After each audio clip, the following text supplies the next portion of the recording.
नमस्कार दोस्तों। केंद्रीय कर्मचारी के मन में अक्सर एक बड़ा सवाल रहता है कि यदि कोई कर्मचारी किसी लंबी छुट्टी जैसे सैबटिकल लीव, अर्न लीव या अन्य लीव पर है, मतलब सीएल छोड़कर, और उसी दौरान उसका प्रमोशन या एमएसपी के तहत फाइनेंशियल अपग्रेडेशन मंजूर हो जाता है, तो उनका पे फिक्सेशन कैसे होगा।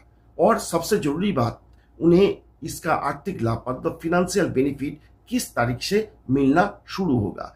आज के इस वीडियो में हम इस पूरे नियम को आसान भाषा में समझेंगे। अगर आप एक सरकारी कर्मचारी है या एस्टेब्लिशमेंट का काम देखते हैं तो ये वीडियो आपके लिए बहुत काम का है। चलिए शुरू करते हैं।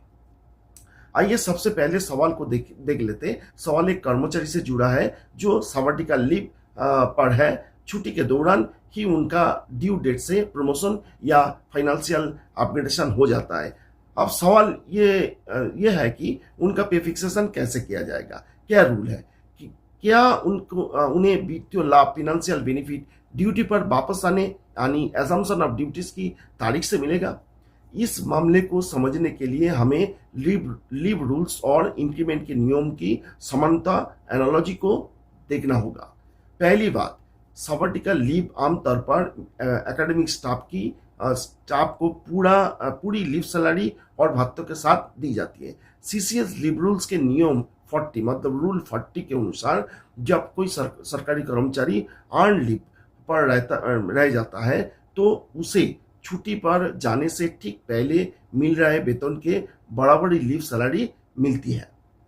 अब आप बात करते हैं डीओपीटी के ऑफिस मेमोरेंडम ओएम दिनांक 16/2/1989 की। ये नियम कहता है कि यदि किसी कर्मचारी का सालाना इंक्रीमेंट एनुअल इंक्रीमेंट उसकी छुट्टी के दौरान ड्यू होता है तो पे रजिस्टर में उसका पे तो बढ़ा दिया जाता है, लेकिन उस बढ़ी हुई सैलरी का वास्तविक आर्थिक लाभ मतलब फिनेंशियल बेनिफिट उसे छुट्टी खत्म होने के ठीक अगले दिन से ही मिलता है। मतलब जिस दिन आप ज्वाइन करते हैं उसी दिन से मिलता है। इससे उसके नॉर्मल इंक्रीमेंट की तारीख पर कोई फर्क नहीं पड़ता।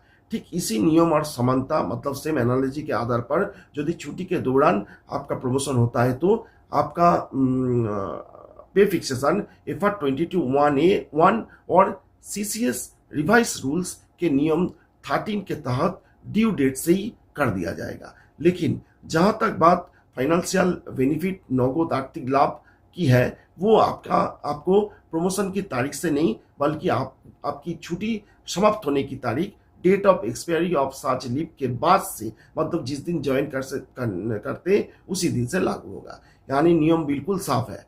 फिक्सेशन